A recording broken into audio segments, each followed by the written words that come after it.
శ్రీవారి లడ్డు ప్రసాదంలో జరిగిన అపచారానికి చింతిస్తూ రాష్ట్ర ఉప ముఖ్యమంత్రి కొణిదెల పవన్ కళ్యాణ్ చేపట్టిన 11 రోజుల సనాతన ధర్మ ప్రాయశ్చిత్త దీక్షకు సంఘీభావంగా కురుపాం నియోజకవర్గ జనసేన సమన్వయకర్త కడ్డక మల్లేశ్వరరావు ఆధ్వర్యంలో ర్యాలీ నిర్వహించారు. గుమ్మలక్ష్మీపురం మండల కేంద్రంలో జరిగిన ఈ ర్యాలీలో కురుపాం ఎమ్మెల్యే తోయిక జగదీశ్వరి పాల్గొని మద్దతు తెలిపారు.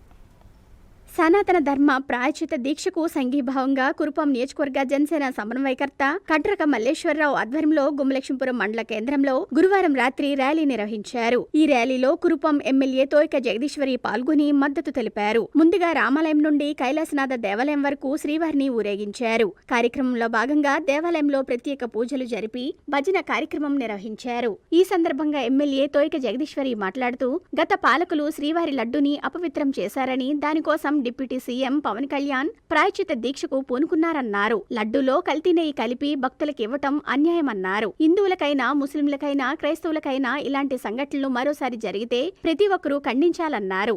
జనసేన నియోజకవర్గ ఇన్ఛార్జ్ కండ్రక మల్లేశ్వరరావు మాట్లాడుతూ ఉప ముఖ్యమంత్రి పవన్ కళ్యాణ్ చేపట్టిన సనాతన ధర్మ ప్రాయశ్చిత్త దీక్షకు మద్దతు తెలుపుతూ ఆంధ్రప్రదేశ్లో ఉన్న ప్రతి ఒక్కరూ బాగుండాలని, గత ప్రభుత్వంలో చేసిన పాపాలు తొలగిపోవాలని పూజలు చేయటం జరిగిందన్నారు. ఈ కార్యక్రమంలో కండ్రక కళావతి, మండంగి భూషణ్, గుడ్డముక్కల రమణమూర్తి, జన సైనికులు అనిల్, వంశీ, వీర మహిళలు పెద్ద ఎత్తున పాల్గొన్నారు.